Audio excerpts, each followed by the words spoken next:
So before we go into performing, what I want to talk to you all about, take your paper, take your pen, and I want you to open your mind and write this down. We're about to talk about the 5 M's. Everybody say 5 M's. 5 M's. Y'all want to say, I need y'all to say it like y'all mean it. Let me hear y'all say 5 M's. 5 M's. All the ugly people be quiet. So the first word is going to be mission. Please write down the word mission. That's the first M of the 5 M's. What you all have to determine is what type of artist do you want to be. This is a writing class, but we're going from writing to actual performing.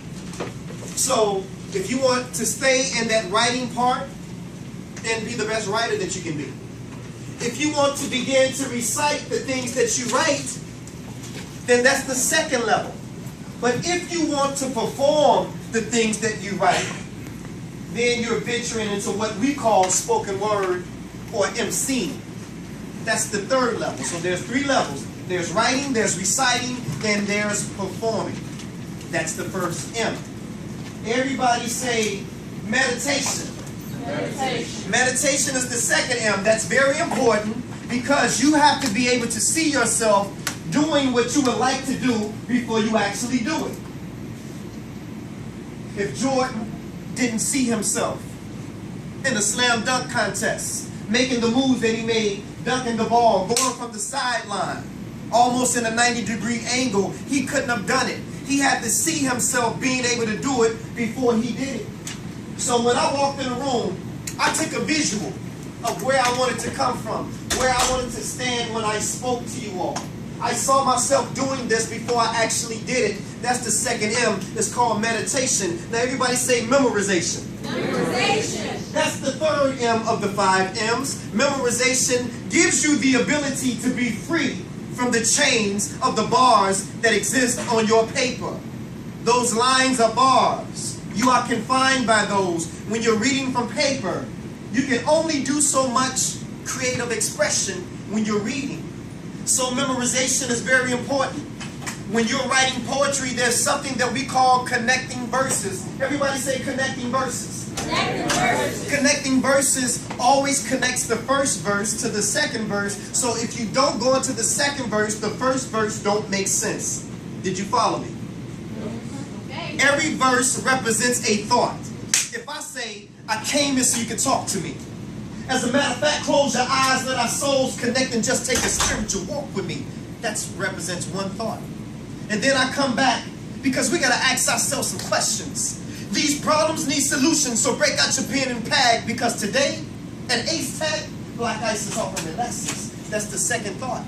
But if I write in a way where I don't complete my first thought in the first verse and I carry it over into the second verse, then guess what? You got to memorize the second verse in order to complete that one thought.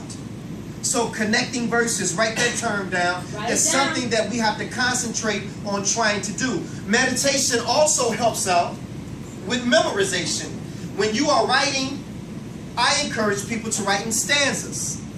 That's every 4 or 5 lines, skip a space every 4 or 5 lines. That way when you're taking a mental picture at your paper, then everything don't look like a paragraph where it's just run-on words, no breaks. It's just all one big thing on one sheet of paper. When you're writing in stanzas or verses like that, you'll be able to notice what verse you are in because you have already separated them. That's memorization. Now everybody say motivation. Motivation. That's the biggest problem that we have as artists. Nobody wants to be the first person to perform. Nobody wants to be the first person to get up and speak their assignment. Everybody wants to wait until somebody breaks the ice. That means that you're not self-motivated, but you're motivated based on what other people do. Those who go first, they are the trendsetters. They are the trailblazers. And they are those who set the tone for everybody else. Which one of you wouldn't want to be the person that sets the tone for what everybody else do that goes after you? So motivation. Be self-motivated. Be prepared that when you come to school and walk through that front door at your school, you're ready to spit at the drop of a dime. That's right. When you walk through this door, somebody say, let me hear something that you got. You ain't got to say, well, wait a minute, let me turn. No, right on the spot. Because that's how fast your opportunity comes and goes. Opportunity only lasts for a short period of time. And if you're not prepared when opportunity presents itself, guess what? You're going to miss it. And whoever is the most prepared is going to take advantage of that opportunity. This is the moment. This is the place. This is the time that you are preparing for what's going to come into your life tomorrow. Our ancestors say that today is built upon yesterday, but tomorrow is built upon today. Your choices, your decisions that you make in your life. Either you're going to benefit from them in the years to come, or either you're going to pay for them in the years to come. It's simple math. If there's somebody in your life that's not guiding you towards the goal, and everybody needs to have a goal. If somebody's in your life taking you off the course that's leading you to your goal, then guess what? You got to remove them from your life, no matter how cool you are with them. No matter how long you've been knowing them. Because they're not getting you to your goal. It may be a family member. It may be a friend. It may be a cousin. But hey, if you're not trying to help me get to this goal that I'm trying to get to, then guess what? You're standing in the way of my process. You're making me get there even longer than it would have took for me to get there. How many people remember the story of Moses and the children of Israel and how they came from Egypt and how God blessed them to go through the Red Sea? How many, by raise of hands, how many people remember that story? You know, when they left Egypt, they could have walked right into the promised land. But you know what? Because they didn't have faith in themselves. And they didn't have faith in a God that released them from the bondage of slavery. And some of us in this room are in the bondage of mental slavery. Because you came up in a single parent household with just a mother. Because you grew up in the ghettos of Chicago. Now you got a ghetto mentality. And you think that your block in your neighborhood is the only thing that exists in this world. But I'll be going on tour in Aruba, a whole nother country, October the 4th through the 8th. Why? Because I have an international state of mind. But there was a time when I thought about just neighborhood. But now the legends of Chicago hip-hop Google us on Ebony Jet, and they put us on an international stage and forum all over the world. Chicago legends of hip-hop. Hip-hop saved our life. And if hip-hop saved our life, then hip-hop can save your life too. Spoken word is nothing but a branch off the hip-hop tree. And I'll close by the last M. Everybody say mastery. Mastery. When you master your piece, you can freestyle. You can add to it.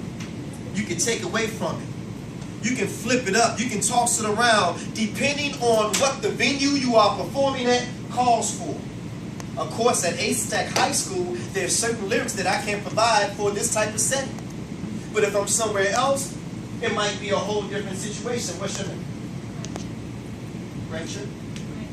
Gretchen. Gretchen, what's your name? Joshua. Gretchen and Joshua. So if I spit a piece and I say, I bring life into the souls of men with my words. I give the most grounded listener wings to make them fly like birds. I'm a god in the game. A breath of fresh air, drink from the flow of this fountain and you will never thirst. I've been given the power to make the blind see, the deaf hear, and the dumb speak with one verse. I'm putting this game on my shoulders like Atlas. I took a step down just to take king status. Who you know that came in the game and changed the whole scene? Who you know that took 4 mortal men and made them all kings? I've been called the boy wonder. And although I'm not robbing your boy so cold, I'm still in the weatherman's thunder. Gretchen, I'm sick with these skills. And I've been listening to these watered down rappers so long that I've developed gills. But see, I'm just, just give y'all a little sample. Y'all can clap now. Y'all can clap. Yeah, you can stop that and start it again. I don't want to run out of tape on that.